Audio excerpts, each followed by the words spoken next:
Fala, torcedor colorado. O Inter perdeu de novo, dessa vez por 2-1 contra o São Paulo. E me diz, qual perspectiva que eu posso te dar para o jogo contra o Fluminense, o jogo de volta da Copa do Brasil, com esse futebol ruim do Inter?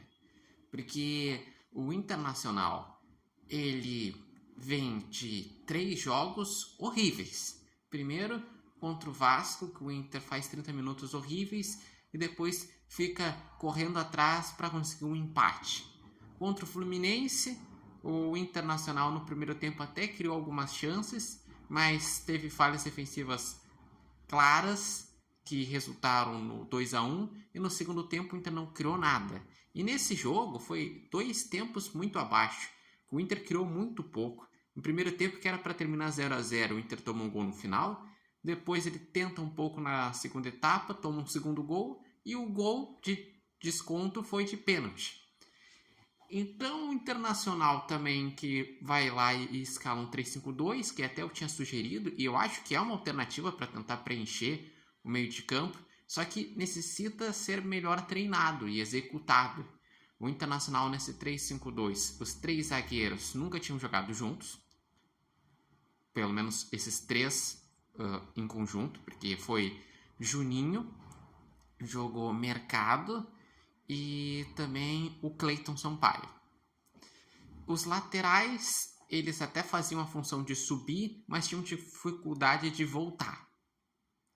O meio de campo também estava descaracterizado, porque não estava o Alan Patrick, que é quem dá a dinâmica ao meio de campo, estava estreando o Alan Rodrigues, então é claro que ele ainda não tinha um entrosamento, e o Luiz Otávio pela primeira vez tinha começado como titular.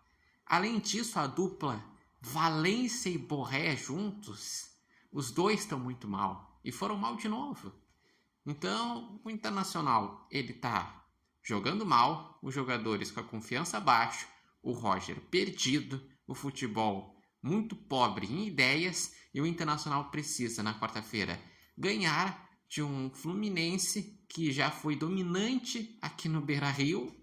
Então, o que eu posso te trazer para ti? A questão que fica é, o Internacional vai conseguir se mobilizar? Se conseguir esse resultado, será que daí seria uma virada de chave para tentar melhorar na temporada? E se não conseguir o resultado, que é a tendência? O Internacional vai demitir o treinador? Porque foi perguntado isso na zona mista e o Bisol não garantiu o Roger caso tenha um tropeço e não se classifique. Disse que vão fazer tudo para classificar, eles nem querem pensar nessa outra possibilidade. E se demitirem? Eu já vi um zoom de Vojvoda ser uma opção, já que está livre no mercado. Aí que tá, o Internacional tá chegando o momento das decisões nas Copas, contra times que antes do sorteio tinham saído como favoritos, porque o Fluminense foi lá e tinha ganhado do Inter, fez um bom Super Mundial. O Flamengo já tem mais elenco que o Inter, fez boas contratações, tá? Perdeu outros jogadores. E o Inter chega perdido, porque mesmo que troque o treinador, qual o tempo que vai ter para o próximo treinador chegar e já fazer alguma mudança, mudar o astral pensando na Libertadores, por exemplo? E o Brasileirão do Inter é horrível. O Brasileirão do Inter é 17 rodadas, 21 pontos. É Brasileirão de quem está brigando para não cair, que é essa a realidade do Inter no momento no Brasileirão.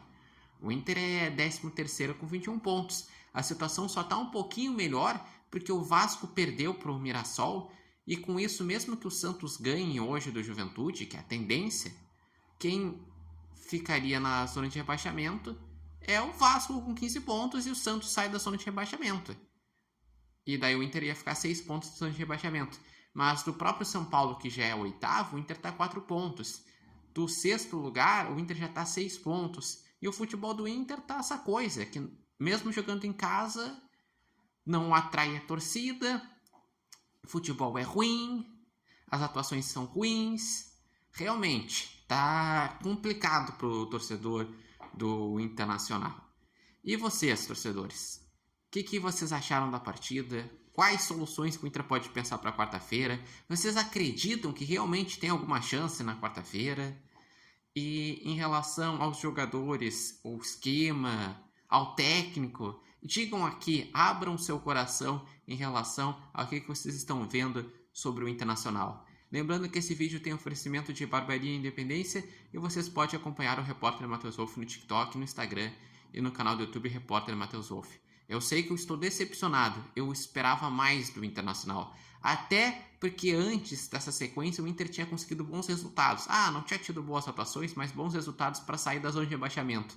Só que a bola não veio para o Internacional. O Internacional continua jogando muito mal, desde jogos antes de parar para o Super Mundial.